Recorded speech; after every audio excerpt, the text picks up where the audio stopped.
Ora bem, já viram qual era o tema, não é? Que ele já estava ali a... Um caso de pedofilia.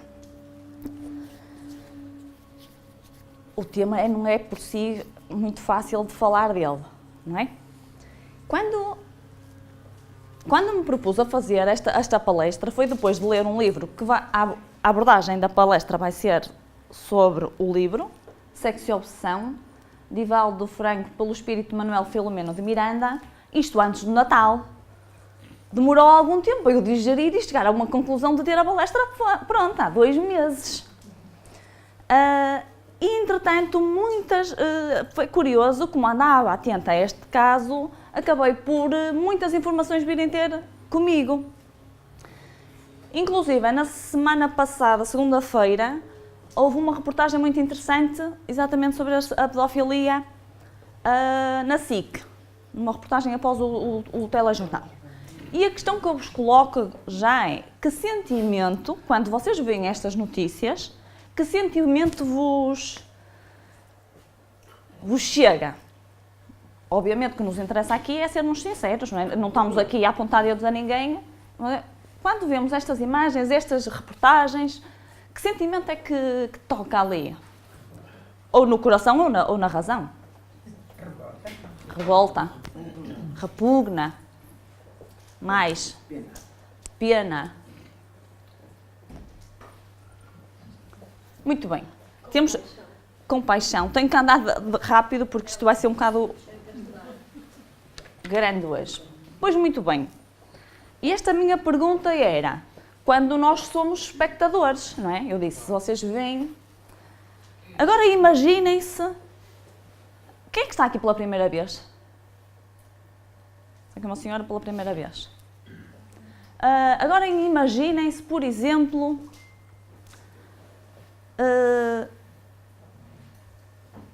que são mães ou pais de uma criança que é vítima de pedofilia. Qual é o sentimento? É o mesmo ou é diferente enquanto espectadores? Isso é revolta. Aí já é revolta. E agora imaginem-se que são mães ou pais do pedófilo. Qual é o sentimento? Acho que tem pena. Tristeza. Dor. 3. Prontos. Hoje, todos vamos precisar de ter sempre presente, tirando aquela senhora que está aqui pela primeira vez, mas é a primeira vez aqui nesta associação ou em contato com a doutrina espírita? Não, eu já estou fazendo um curso com o Ulisses. Então está bem entregue, então, pronto. Ora bem, o que é que eu quero dizer aqui? Há 4 pilares da doutrina espírita que vão ser transversais à nossa palestra de hoje. E para vocês que estão aqui, que são espíritas, nunca nos vamos poder esquecer destes 4 pilares. Primeiro, Deus, não é? E como é que nós vemos Deus? Como a causa primária de todas as coisas, não é? Um Deus bom, justo, certo? Certo? Concordamos todos. Tem que ser, temos que concordar. O segundo é a imortalidade da alma. Estamos numa casa espírita. Somos todos espíritos imortais, certo? Qual é o nosso objetivo? Evoluir, atingir a perfeição, sermos felizes, limarmos os nossos erros. O outro pilar, muito importante, desencarnou este, é a reencarnação. E este atribui a justiça, aqui é este, porque se não houver reencarnação, não é? Se só tivermos uma vida só, para mim Deus, a justiça de Deus fica assim um pouco... Pelo menos eu não a percebo, não é? Porque eu olho para o mundo, temos homens de um lado, mulheres do outro, brancos de um lado, pretos, amarelos e vermelhos do outro, uns pobres, outros ricos, uns vivem até aos 100, outros nem conseguem nascer que morrem, uns têm uma vida muito desafogada, outros não. A reencarnação acaba por nos dar uma ideia de Deus mais justo. Porquê? porque nos dá as oportunidades que todos nós precisamos para passar por todas estas experiências, porque só a passar por estas experiências é que nós adquirimos o verdadeiro conhecimento. E o último e importante, neste que eles são seis, a lei de causa e efeito. Ora, muito bem, eles são, ou seja, as coisas que acontecem não acontecem por acaso. Há sempre uma justificação para aquilo que acontece. Porquê é que isto é importante? Porque vamos falar de pedofilia, não é? Mas poderíamos falar de outro assunto qualquer. Ora bem, então quando nos passam as ditas imagens, não é? Que vemos na televisão, o Papa Francisco, não é? Condena atrocidades de casos de pedofilia. Temos mais. Padre condenado a 10 anos por prisão, por pedofilia, e todos vocês já falaram de quais são os sentimentos que nos assolam quando chegam este género de notícias e que nos revoltam, deixam angustiados. No entanto, quando se aborda a questão da pedofilia, ela é abordada como se fosse tudo igual. E não é bem assim, não é? A ciência, nas últimas décadas, tem-se debruçado a estudar este fenómeno na sua essência, não é? Do ponto de vista biológico, do ponto de vista social. Porque é que estas coisas acontecem, não é? Há que se debruçar a perceber as coisas. Há alguns estudos, alguns fatos que nos vão ajudar a perceber este crime, não é? Que é brutal, que é horroroso, que tanto mal causam na saúde física como na saúde mental de centenas de milhares de crianças. Nesta primeira fase, vamos abordar a questão materialista, o que é que a ciência tem andado a fazer, o que é que se preocupa. E eu digo a materialista porquê? Porque a dificuldade de que a ciência e a psicologia encontra é não encontrar a causa, porque a causa está no espírito, não é? Ora bem, então nem todo o abusador, definem eles, pelo menos o que eu me dediquei a estudar, que há tanta coisa, nem todo o abusador de crianças é pedófilo, certo? Como nem todo o pedófilo pratica crimes sexuais. São coisas distintas. O termo pedófilo refere-se à pessoa que sente atração sexual por crianças.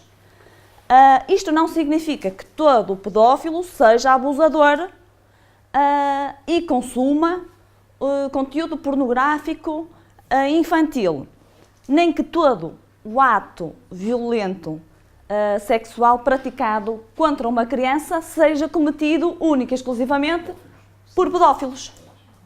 São tudo casos de diferentes abordagens e análise. De facto, há muita literatura de registros na área da psicologia, não é? De pedófilos que procuram tratamento para todo esse tendência sexual que eles próprios têm e que nunca cometeram nenhum crime, por assim dizer. Obviamente, estamos a falar da pedofilia e como tudo, como qualquer que seja a tendência, ela vai do 001 ao 99999, certo? Este que já está consciente, não é, das suas tendências e que procura tratamento, já está numa fase mais avançada para o próprio tratamento dele. Por outro lado, há muitas ocorrências de estupros a crianças por homens, não é? Basicamente, que não têm nenhuma fixação única e exclusivamente só sexual por crianças. Como, por exemplo, os casos dos incestos, não é? Que são os próprios avós, os pais, os tios, os irmãos, mas que também têm um relacionamento sexual com adultos normais. São situações diferentes e distintas aqui. Há aqui um artigo da Neurobiologia e Psicologia da Pedofilia, Avanços Recentes e Desafios, que dizem que 50% dos casos de abuso infantil são praticados por pedófilos, mas os outros 50% não. São dados. Ou seja, a neurociência tem andado a estudar a influência de fatores biológicos e já algumas descobertas chegam a analisar o próprio cérebro, não é? E tem ali os nomes, nem adianta muito falar neles, que não somos esquisitos, não somos desta área, mas há uma série de analisar um cérebro de um pedófilo, um cérebro de um não pedófilo e encontram uma série de células brancas, não é? Supõem eles que estas células acabam por, enquanto que num não pedófilo a tendência do adulto para com a criança é ter um instinto protetor, não é? A que nós temos é a criança de proteger. No pedófilo não é bem esse, não é? Vem mais um desejo sexual para com a criança.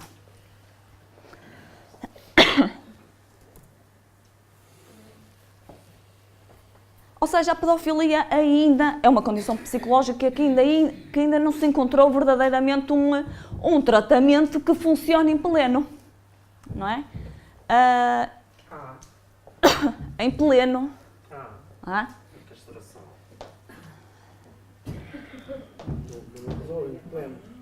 Resolve, deixou de... Não resolve. Não resolve. Deixa de haver, aí dizendo que com a castração deixa de haver o crime sexual propriamente dito, o resto não deixa de haver. Certo?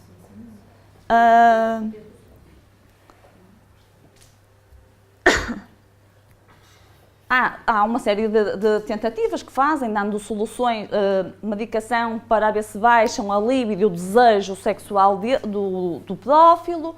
Há uma série de terapias que vamos ver mais adiante também, que o pedófilo, regra geral, tem alguma dificuldade em se relacionar com adultos, não é?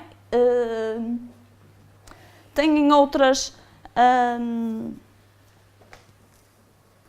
outras questões que eles acabam por não perceber ainda muito bem, se o pedófilo acaba por ter só procura o relacionamento com criança por puro prazer sexual ou se acaba por ter alguma ligação afetiva. São tudo estudos que a ciência, mais se calhar na área da psicologia e aqui da neurologia, não era? Que procuram algumas respostas. Porque, efetivamente, eles veem que o pedófilo acaba por querer estabelecer alguma ligação afetiva com a criança. Não sabem se será esquema, não é? De chamar a aproximação à criança ou se, de facto, há um amor doente, não é? Um amor doente relativamente àquela situação. Mas, para piorar a situação, efetivamente, quando eles procuram a criança e abordam e aproximam-se, torna a coisa complicada para a criança, para saber distinguir qual é aquela linha do que separa o que é aceitável do não aceitável, não é? E eles depois com medo, muitas vezes nem falam, não é? Por perder depois o contacto com o seu suposto abusador. E é engraçado que, efetivamente, quando tratava o tema, acabei por dar de contas com um filme que aborda muito bem esta questão e aborda efetivamente este ponto que estamos aqui a falar em concreto, que era um pedófilo, que ele molestava crianças, foi preso e depois contava a dificuldade que eles tinham em se reintegrar novamente na sociedade. Ele era visto por um psicólogo, torturava-se porque ele dizia que não era normal, que não é? E que queria ser normal, não é? Ele próprio racionalmente percebia que aquilo não era correto. Tinha um polícia também sempre a seguir-lhe os passos e o psicólogo. há uma altura que ele segue uma criança de 12 anos. Segue 2 vezes. A primeira, para ver qual era o roteiro dela. E segue a segunda vez. Ela aí já sabia quem ela, já tinham trocado uns comentários. Entretanto, estão lá sentados no banco do jardim. É este o filme. Em que ele, o que é que se nota? Enquanto ele, que trabalhava numa fábrica, não se relacionava com nenhum colega de trabalho, com ela aqui, quando está no banco de jardim, era a pessoa mais simpática, afetuosa, ou seja, quer dar a forma como é que é a abordagem deles com as crianças. E vai nas tantas que ele lhe pede a ela para se sentar no colo dele. E ela diz que não, e ele insiste, e não sei o quê, e ela começa as lágrimas a caírem. E diz-lhe que o pai dela também lhe pede que ela se sente no colo dele. Só que ela estava a chorar, estava com sofrimento, e ele apercebe-se e faz-lhe questões para perceber de porquê. Ele chegou à conclusão que o próprio pai abusava da menina e ele próprio mexeu aquilo tanto com ele, porque não foi ele a cometer, foi ele a ver o sofrimento cometido por outro igual a ele. E revolta-se aqui, acaba por ser um bocado o clique que se fez na vida deste pedófilo que se queria, de alguma maneira, curar, e resolveu no filme, não é? No filme. No entanto, nós vamos abordar um tema que passa muito perto, se não melhor, de situações destas, não é? Isto para dizer o quê? Que eles têm dificuldade, não é, da aproximação com o adulto, e é exatamente aí que os psicólogos acham que vai passar a cura deles, é incentivar de alguma maneira o relacionamento com o adulto. Isto, havendo com as palas do materialismo, porque hoje vamos tratar de um caso que real, não é? Que nos fala o nosso livro, onde vemos o historial todo no hoje, onde vamos procurar as causas que estão no passado e onde vamos ter presente toda a influência do plano espiritual que há sempre, não é? Connosco. Para depois chegarmos à conclusão de quê? De que ainda estamos muito longe de conseguir pôr em prática a lei de justiça, de amor e de caridade que nós vemos nas nossas leis divinas. Ora bem, conta-nos a história do livro que Mauro era um... Vou ter que pôr aqui os personagens. O Mauro era um jovem sacerdote de 30 anos que lutava contra as suas infelizes tendências de pedofilia. Perversas, não é? Era um conflito interior. Ele lutava contra aquilo. Procurou refugiar-se na religião, não é? De forma a ver se conseguia ultrapassar estas tendências dele. Procurou de uma forma a religião quando não tinha qualquer vocação para. Vai para o seminário.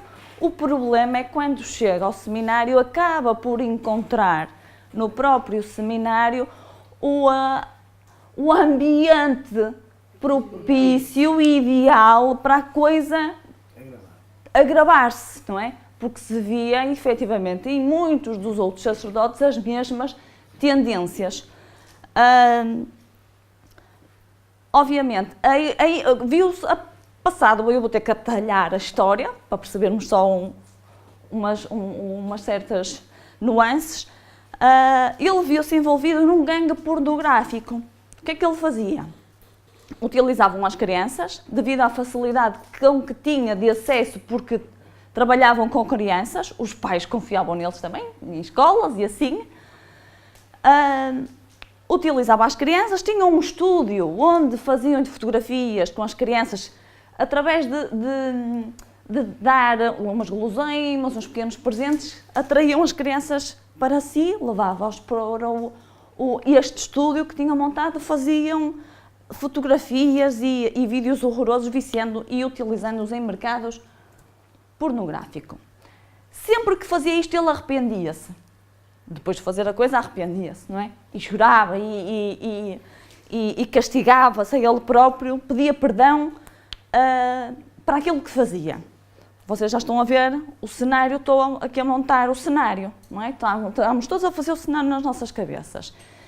E sempre que nós nunca estamos efetivamente sozinhos, nós quando vamos a fazer uma análise, o plano material não está aqui e o plano espiritual não está aqui, não é? Nós estamos assim, não é? Então, mediante todo este cenário, no plano físico, o plano espiritual está sempre presente.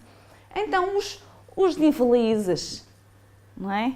Os menos bons, os imperfeitos estão ao nosso redor, os bons também estão lá. A questão é que estes aqui conseguem ter acesso a este, ao físico e a estes, mas estes não conseguem ter acesso a estes, têm acesso só ao físico, não é? E o que é que estes viam? Viam estes a influenciá-lo quando ele estava lá nas suas orações a pedir perdão, a gozarem com ele, não é? Com um aspecto e com uma vibração pesada, não é? A dizer, mas quem é que és tu? Estás aí a pedir perdão a Deus? Tu? És um cínico, não é? Olha o que tu gostas de fazer. Achas que Deus está aí para te ouvir? Vai, mas é para o prazer que é aquilo que tu gostas de fazer. Eram aquelas imagens que a gente tem no Espírito Santo orelha, o bonzinho de um lado e o mauzinho do outro. Era esta a vibração naquele momento, naquele quarto. Ele, tão pesado que estava com toda aquela tortura contra si próprio, acaba por adormecer. Acaba por adormecer e emancipa-se do corpo. E agora eu pergunto, para que lado do plano espiritual é que este jovem sacerdote foi? Não é? Exatamente, foi para o infeliz, não é? E viver toda aquela sexualidade pervertida, naquele momento, como que atraíram-se pelas ligações mentais. Entretanto, isto passa e ele acaba por... o livro descreve situações. É de ler, aproveitem, é um livro muito bom. Não pela história que eu vou narrar aqui, mas pelos pormenores. Acho que é muito interessante. Então, ele depois acaba, lá de vivenciar a experiência, acorda e sente que viveu quase um sonho muito real. Como é que acham que ele acordou? Fresquinho como uma alface? Não é? Completamente pesado, não é? Com toda aquela vibração. Também não era para menos. E dizia ele, estarei eu a ficar louco? Não é? As lágrimas corriam-lhe pela cara, com a vergonha daquilo que ele próprio andava a fazer. Este era um pedófilo que tinha a consciência de que aquilo que andava a fazer não era a coisa mais acertada do mundo, não é? Então, naquele ambiente, estavam sempre presentes, vão estar sempre presentes, tanto os benfeitores como os credores do nosso passado, não é? Que andam ali junto de nós por ignorância, não é? Por falta de amor. Por isso é que há esta perseguição. Então ele lá sai, lá vai para a escola, não é? Continuar o ramo da vida dele. Entretanto, chega à escola e aparece-lhe um miúdo, uma criança, num dos cenários. A criança chega-se à beira dele, como as crianças estão, não é? Tirando aquelas que são mais... estão para fazer birra. Não, é que esta estava muito meiguinha, queria abraços, não é? E queria falar com ele. E as tendências dele eram logo, não é? De sentir, era desejo pela criança. No entanto, ele aqui lembra-se de quem? Lembra-se do pai. Ele, o pai. Que tinha sido o seu abusador, não é? Quando criança. Então ele afasta o miúdo, dizendo, vai lá a tua vida, e ele fica com aquele ódio, não é? Que sentia, porque ele acusava o pai de ele ser assim por causa do que o pai lhe fez a ele, não é? Considerava-se um monstro. Então os benfeitores tentavam acalmá-lo aqui e com os passos apaziguar aquelas ideias de revolta que ele tinha contra o pai. A coisa anda, adianta-se e ele lá continua, lá vai para dentro, para a escola. E quando os benfeitores vêm ter com ele, já estava o Mauro, o sacerdote, o mesmo miúdo que estava cá fora, no colo dele.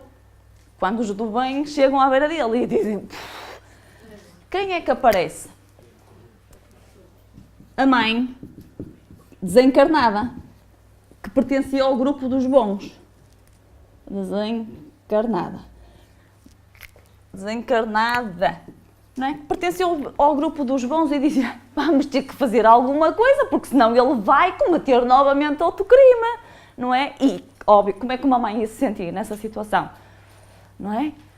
Vamos ajudar de alguma maneira. A maneira que os mentores espirituais conseguiram foi influenciar de alguma maneira a diretora que ia passar lá no corredor a entrar naquela sala. Ela lá entra na sala, e ele dá de caras com aquela situação, e ele cheio de vergonha, ela saca-lhe a criança, obviamente, não é? Que não se tinha apercebido das intenções do sacerdote, e pede-lhe desculpa, e ela tira-lhe a criança. A gente depois conversa, vamos resolver esta situação. O objetivo ali era terminar a coisa, que não acontecesse mais nenhum crime. Entretanto, ele vai para casa, não é? Vai para a casa dele cheio de vergonha. A diretora, de alguma maneira, também é influenciada a ter calma, a não dar grande alarido, porque muitas das vezes quando nós damos, quando falamos muito da situação, acabamos por causar sequelas piores do que as coisas que não tinha ainda acontecido nada. Então ele lá no quarto dele chorava outra vez, de vergonha, chorava sempre depois de fazer a coisa.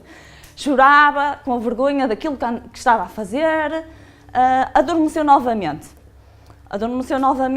E aqui a mãe, emancipada do corpo, a mãe acaba por estabelecer contacto com ele e diz-lhe: tu estavas a julgar o teu pai, mas um erro não justifica outro, não é?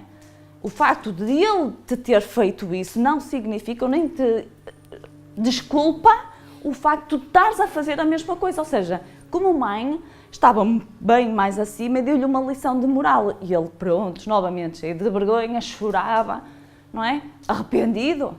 Mas aquilo, ele naquele momento não conseguia dar a volta à situação sozinho. Foi o que acontecia. E então, desperto do corpo e realmente em contato com a mãe e os mentores espirituais, eles disseram: nós vamos te ajudar neste momento, mas tu vais ter que fazer a tua parte. E é importante, neste momento, perceberes que a verdadeira causa não está no teu pai, não é? Mas está em ti. E então propõe-lhe a mostrar-lhe a vida, as vidas passadas. Então diziam os mentores: recordemos ao século XIX, Paris, mansão da Madame M. Passado. Aqui falta uma pessoa, que era o obsessor dele. Desencarnado, obviamente. Que era o que lhe influenciava. Passado. Então temos aqui a Madame M. Tinha uma mansão cheia de luxo, não é? Virada, a mansão era virada para os prazeres da sexualidade pervertidos. Era o maior... o que é que ela fazia? Arranjava crianças para os adultos irem lá à mansão dela e satisfazerem-se. Era exatamente o que ela fazia no século XIX. Houve uma altura que houve uma criança que foi retirada, uma criança de 8 anos que foi retirada ao pai. O pai vai lá bater-lhe à porta e faz de tudo para resgatar o filho, não é? Ela ainda lhe tenta dar dinheiro, mas ele não queria o dinheiro, ele queria o filho. Revoltado, ela pede aos capangas para o expulsarem lá da casa dela e da mansão dela, que afastava era a clientela, não é? E o pai raivoso, não é? Como é que um pai ia se sentir? Sabia perfeitamente o que era para o filho. O que é que faz com essa com esta situação e os mentores lhe perguntam: sabes quem é este pai? De quem... o pai desta criança? Nesta tua vida de hoje?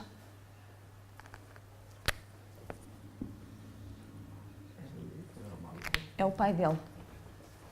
Era o pai dele que aqui nesta encarnação não conseguia perceber os sentimentos dúbios que ele tinha para com o próprio filho, não é? Que o levava a fazer-lhe, a abusar sexualmente dele. Só que não tem acesso disso. Não é? E os mentores dizem: sabes quem é esse pai? E esse pai é o pai da criança com que tu retiraste-lhe o filho e que ele passou uma vida a odiar-te. E continua-lhe a contar a história do género: e esta criança, sabes quem é esta criança de 8 anos?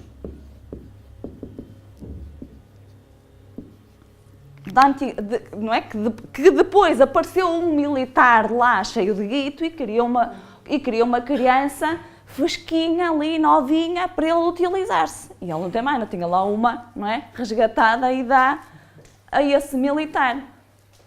Criança essa que passou até à idade adulta completamente perturbado, não é? A vivenciar aquele género de sensações, cresceu, morreu ao odiá-lo e mesmo desencarnado perseguia-o. Já deu para perceber quem é que é?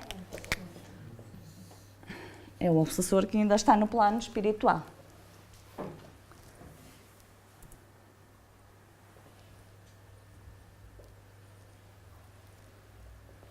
E posto isto, nós já conseguimos fazer aqui um cenário. Por isso é que muitas das coisas acontecem, não é bem por acaso, não é? E ainda bem que o esquecimento nas encarnações nos fazem muito bem. Porque imaginem este pai, que condições teria este pai se lembra da vida passada? E que condição tem este como filho também, não é? O esquecimento, neste caso, foi-lhe facultado. Ele vai voltar ao corpo, vai voltar a acordar, vai guardar a lembrança da situação, porque vai ser necessário para o seu tratamento. E agora pergunto: e vocês, se fossem a diretora, o que é que faziam? Vocês deram conta, abriram a porta e deram conta daquela situação. O que é que fariam como diretora? Não, mas imagina que se realmente aconteceu alguma coisa, você já estava no colo. Não, é difícil ajuizar sobre alguém. O que é que fariam? Ora bem, vamos lá ver. Depois de ter tirado o miúdo, realmente a própria diretora, que conhecia obviamente o padre, não é? Ficou naquela: mas será que é verdade? Será que eu percebi bem? Será que era isso que queria dizer? Será que não? Será que sim? Acabou por também ficar naquela e lá teve algum auxílio dos benfeitores para acalmar e para repousar o pensamento e não reagir, mas sim agir. Era diretora, mãe de dois filhos, tinha um marido que era muito bom, ou seja, era uma família afim, tudo muito diferente do ambiente do Mauro, não é? Ela não contou nada ao marido, no entanto, vai para casa, tenta dormir, não consegue dormir, obviamente, com todo aquele drama, mas lá consegue, certamente com a ajuda dos bons, repousar e emancipa-se do corpo. Ou seja, e vai para onde? Tudo no plano espiritual, não é? Está lá ela, está lá o Mauro, e está lá o obsessor, e estão os amigos do bem. Estão todos reunidos, porque é preciso estarem todos presentes para decidirem cortar aqui com esta bola de neve de encarnações em encarnações, cada vez aumentar mais com o ódio.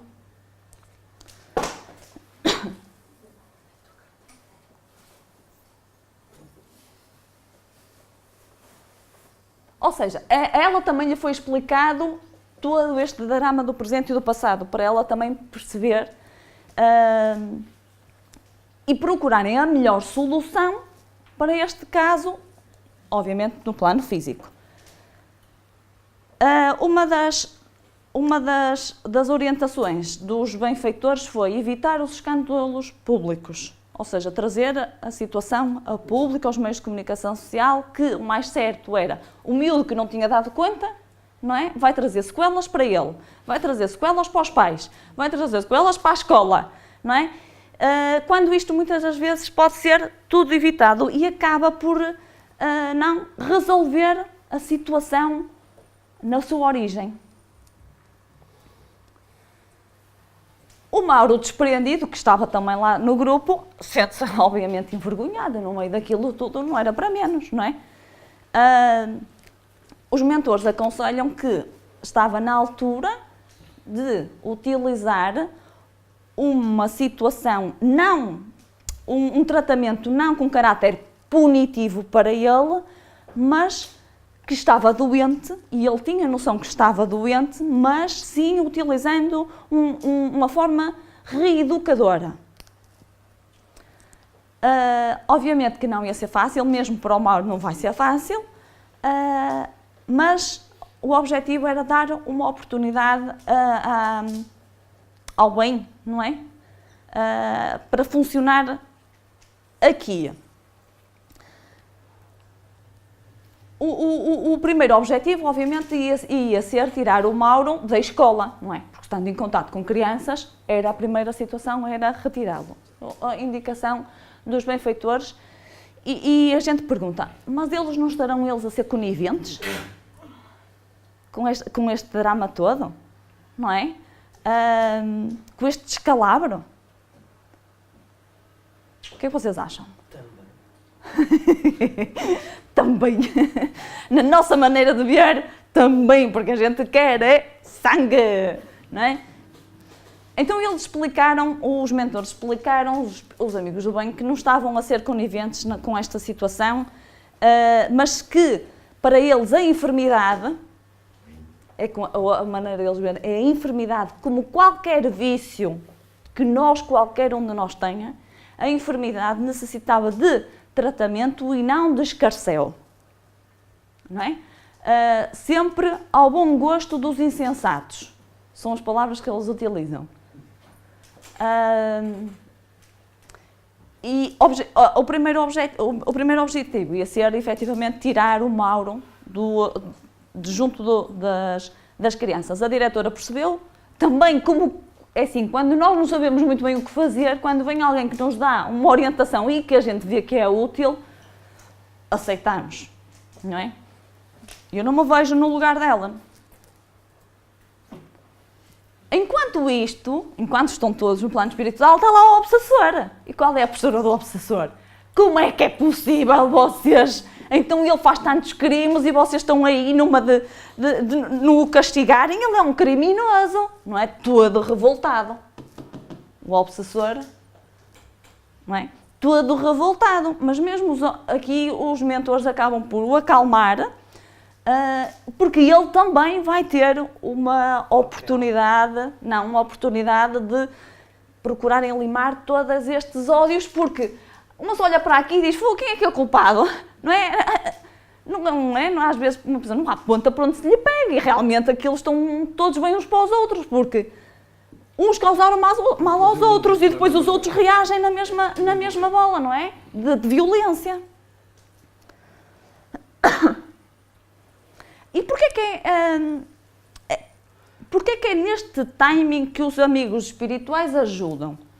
Porque este é o timing ideal, porque ele deu conta da sua loucura, não é? Ele estava a dar conta da sua loucura e queria, por isso é que ele fazia as asneiras e depois ia orar, não é? A pedir perdão. Ele tinha noção, ele tinha consciência. É o timing ideal para os do bem influenciar, não é? Ele sozinho já não ia lá, porque acabava por sempre por ter os obsessores à perna, não é?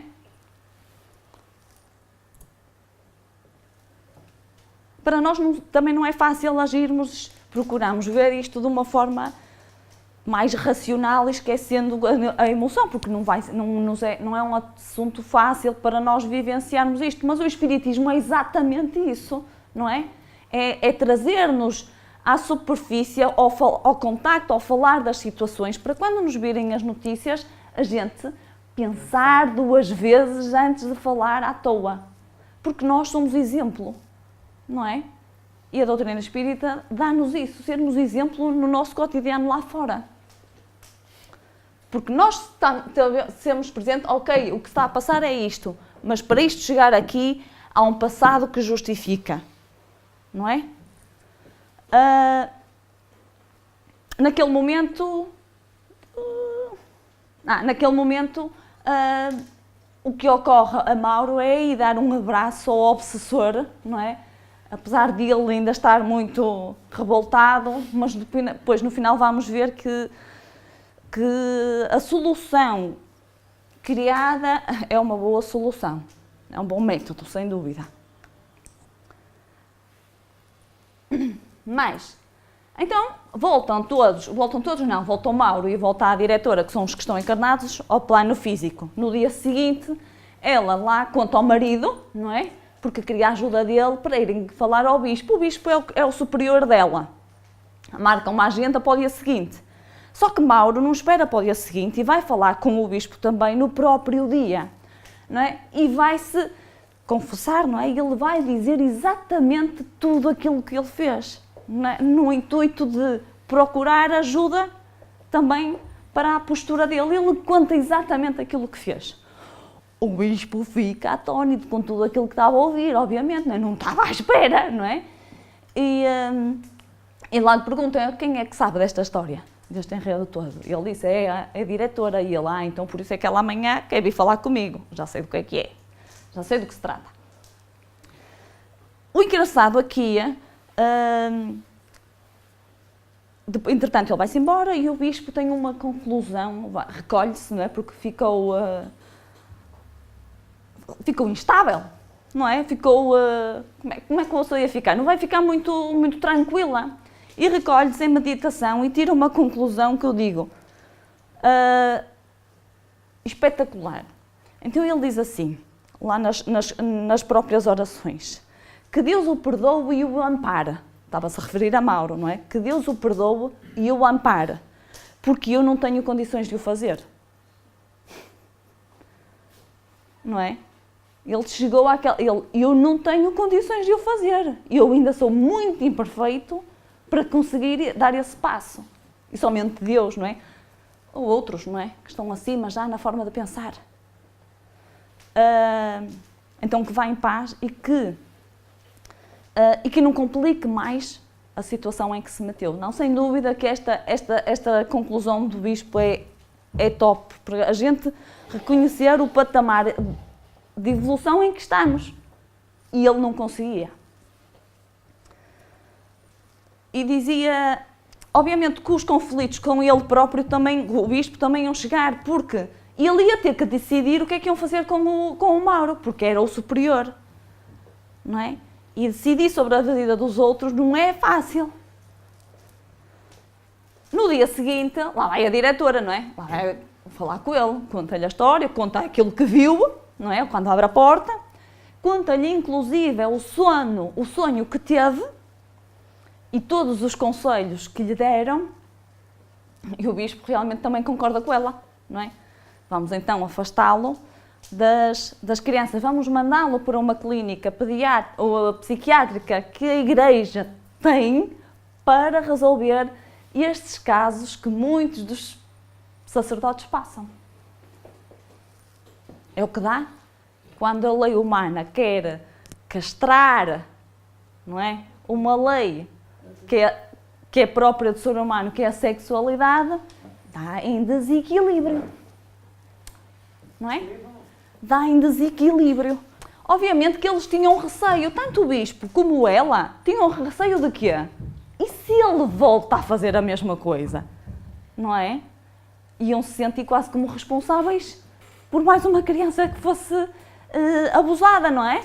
Não é fácil decidir sobre a vida dos outros.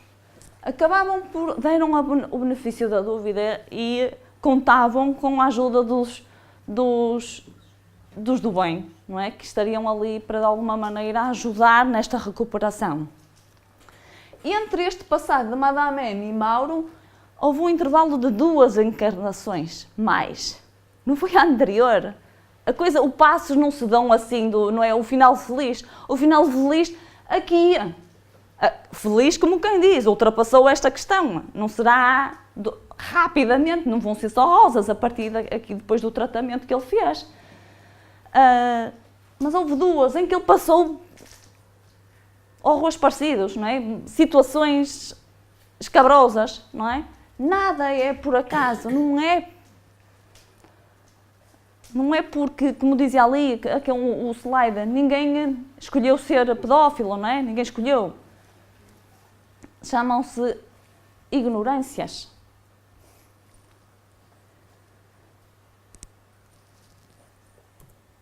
Mais, conclusão. Depois do tratamento, qual era o objetivo que os do bem criaram para ele? Lembram-se do filme que eu tinha dito? Que o pedófilo, quando ouviu a criança a falar do que o pai lhe fazia e que aquilo lhe serviu de motivação, não é? Para ele não fazer, ele percebeu o mal feito por outro, mas era igual ao que ele fazia às outras crianças. Aqui vai ser um bocado parecido. O Mauro vai sair da clínica, não é? Já passado há um tempo, vai criar uma escola, um lar que vai ter quê? Crianças que vão ser abandonadas e que vão ser abusadas, não é? Por outros. E ele vai ser o responsável pela escola e dedicar-se a tratar daquelas crianças, não é? Porque vai ser mais fácil, como não foi ele a causar o mal, a ver o mal que os outros causam nas crianças, não é? Foi a forma que se criou de quê? De terminar com a bola de neve que eram estas encarnações todas. E um faz, outro faz, e um faz, outro faz outro, e não é? E é o vivenciar a aprendizagem pelo sofrimento. Até que já chega, não é? E este já não aguentava mais o sofrimento. Ainda fazia mal, mas tomou consciência que só fazia asneira, não é? Chegou o timing de cortar a bola de neve, não é?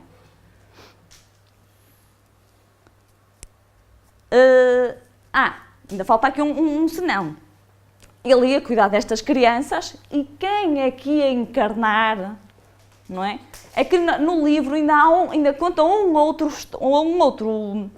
não era obsessor direto, mas também o influenciava nesta questão da sexualidade, porque depois é a afinidade, não é? Que ele afinizava nesta onda.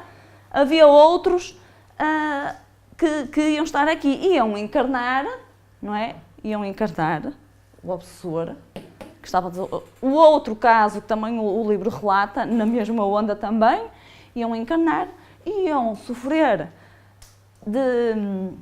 iam ser vítimas de pedofilia e iam parar aonde? À escola onde o Mauro está. Pelo lado do amor e do tratamento, do afeto, conseguir-se deslindar estas bolas de neve de encarnações. A questão do nosso livre-arbítrio, não vou já por aí. O que é que o Espiritismo nos diz, então, para analisarmos esta questão toda? Não é? Eu contei aqui a história.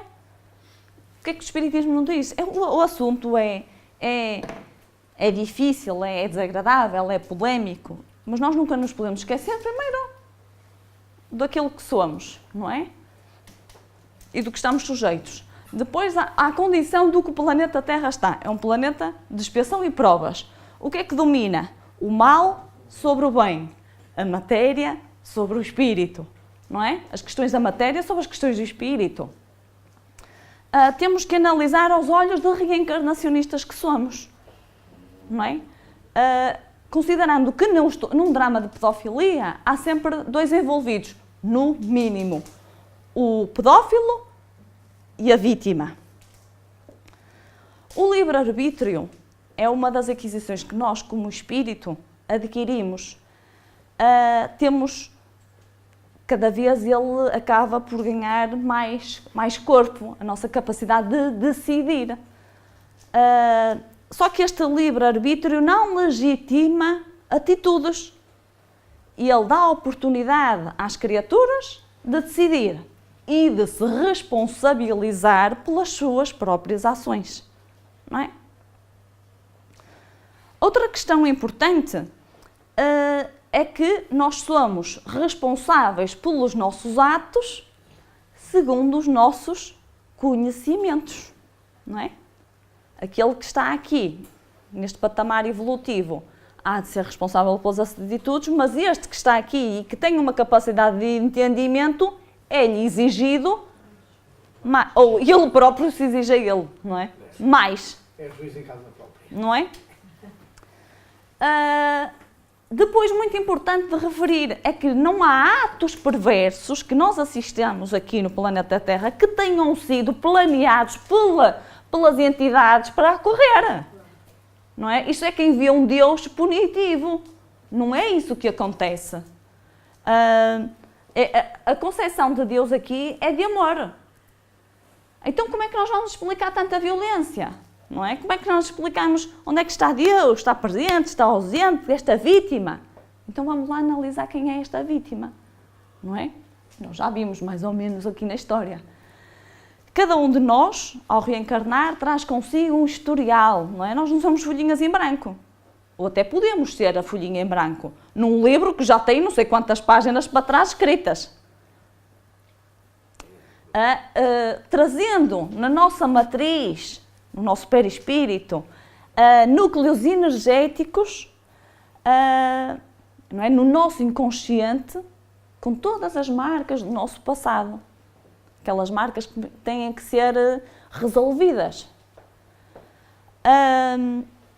Somos os espíritos, não é? Já fizemos muitas viagens, não é? Temos o nosso passaporte com muitos carimbinhos já lá marcados, não é? Com todas as etapas percorridas. Hoje somos o somatório delas. Somos o resultado de todas estas experiências do passado. Assim se reflete o nosso estado energético. Nós irradiamos mediante aquilo que somos. E irradiamos estados de espírito, não é? Irradiamos sentimentos. E isso sente-se. Não é? Sejam bons, sejam menos bons.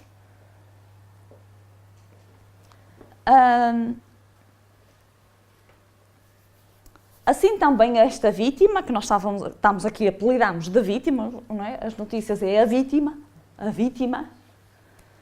e não deixa de ser a vítima da situação, não é?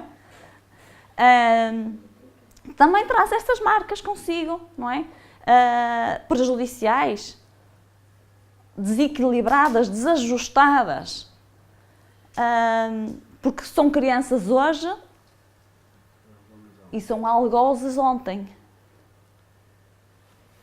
Não é? E pela lei de sintonia e de vibração, hoje podem ter surpresas desagradáveis, não é? Porque foi aquilo que semearam. E vamos escolher aquilo que nós semeamos. O crime existe, não vamos fechar o olho para ele, não é? Nós, como sociedade, temos que estar atentos a esta questão. E, primeiro, estarmos atentos, não é? Em quem confiarmos aos nossos filhos. Estar muito atentos. Passar-lhes bem essa informação de qual é aquela linha, o que divide, do que é aceitável, do que não é. E para as crianças estarem cientes disso. Promover o diálogo sempre com elas, para elas falarem, não é? E depois o outro lado, não é? Como é que resolvemos o outro lado como sociedade? Procurarmos... As prisões muitas das vezes não resolvem situação nenhuma, a castração não resolve... Não, só que é como falei da castração. É o que se ouve, não é? Não. Ainda outro dia a Raquel mandou-me uma informação lá na Suécia ou situação do género. Diga. Mas eu falei na castração pelo seguinte, porque eu vi que há, sei lá, uma semana, que eu vi um filme, até foi no AXN, em que precisamente trata também o tema de um pedófilo, que ainda não atingiu o timing. O despertar. A agressão física. Sim. Era só, portanto, quando via crianças, sim. Não é, então ele fugia. E procurava ajuda em médicos para que lhe provocasse, que lhe fizessem a castração para que não tivesse O crime pior. o crime. Não é? Pior. Ele naquele, no O pior. filme- No filme ele até diz que é não ter esses pensamentos, evidentemente que ele não sabe, não é? E não há medicação E para com- isso, não é? Exatamente. E, a não, ser, não, eu acho que há uma medicação qualquer, só não há... Antidepressivos, talvez, não é? Que é para a pôr a povo a dormir. Se não lhe fizeram, os médicos lhe foram recusado isso, não é? Ele suicida-se. Sai do hospital, espera... Prontos, também é um bom exemplo, não é? Isso também não é... Isto foi por isso que ele Como falou na sociedade castração. não resolve nada, porque ele suicida-se, também passou por este, não abordei toda... E o que é que resolve? Nada. E mais uma encarnaçãozinha, mais uma voltinha no carrossel. Eu quando falei na castração Não é? foi isso. Foi por É que é exatamente isso que ia acontecer. Da castração é um caso real da América. Oh, há muitos, Depois não da é? cadeia pediu, Há pediu muitos. para que ele desse uma injeção, porque ele sabia que ia demonstrar no final. A questão aqui... Neste caso ele não tinha havido. A questão aqui, o mais importante que vamos ultrapassar é as palas da vida material, não é? E esse é o nosso objetivo, porque todas estas soluções não vão bater aqui, não é? Pois. Depois dele perceber do seu passado, é que foi a mola de incentivo a ele se mudar. Percebeu? Não é? E então, o que é que podemos fazer para mudar isto do passado, não é? Isso sim, estas feridas... isto deixa traumas a pedofilia, obviamente, não é? Mas uma questão importante também, é uma questão importante, Se aborda no livro, que é o depois. sim, não é?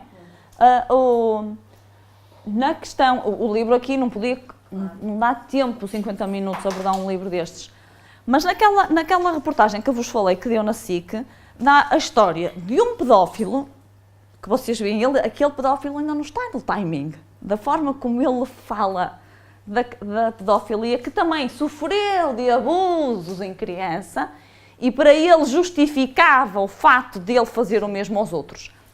E dá um pai que deviam ter mais ou menos a mesma idade, o pedófilo e o pai da criança, do jovem, que já era um jovem que tinha sido abusado pelo outro pedófilo. Curioso que este pai estava casado 26 anos com a mulher e a mulher não sabia que ele tinha sofrido de pedofilia também. Só porque o próprio filho dele passou por isto e ele resolveu contar a história, não é? O que é que se passou, mas para vermos o quê? Um pai que passou por que também sofreu de pedofilia e constituiu uma família e teve um filho e sabia, e teve um comportamento mais ajustado, e temos um outro que é pedófilo que sofreu em criança, mas que continuou naquilo. Onde é que está a justificação? Está em espíritos, não é? Somos nós como vivências passadas. Tanto um como o outro têm as suas mazelas a limar. E este já estava num patamar de fazer diferente, não é? Obviamente que tem ali alguma coisa para aprender com tudo aquilo. Mas tendo acesso àquilo que a doutrina espírita nos ensina, ajuda de alguma forma, não é? A entender estes processos que estão por trás, não é? E isso sim acredito que seria útil à sociedade passar, não é? Ou procurar respostas num passado, não é?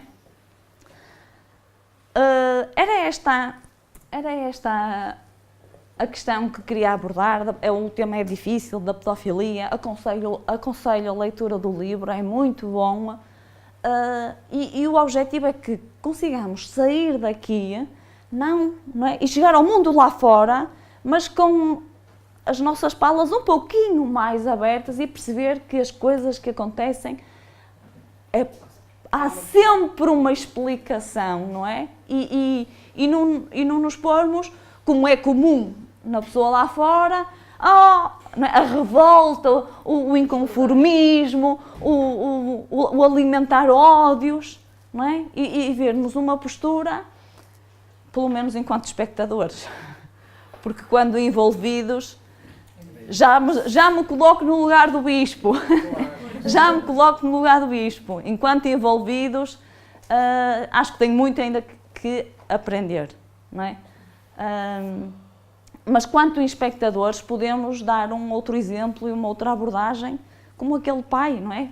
Que acabou por ter a dar o seu testemunho ao filho de uma forma, obviamente, que procuraram resoluções e tratar a situação. Aquilo já tinha vindo a público, não é? Já deu a cara, já toda a gente sabe da história. Mas é por aí que a doutrina espírita acho que nos ajuda a libertar-nos de preconceitos, de vermos as coisas a reagir quando vemos a notícia e não a parar e agir como seres espirituais que somos. Foi um gosto para mim preparar esta palestra. Espero que tenha sido bom estar desse lado. Não deu muito tempo a diálogo porque a história era comprida e eu queria chegar ao fim e à conclusão. Entretanto, se quiserem fazer alguma pergunta, ou no final terminamos bem a ter comigo, também se resolvemos tudo. Tenham uma boa semana, uma semana tranquila.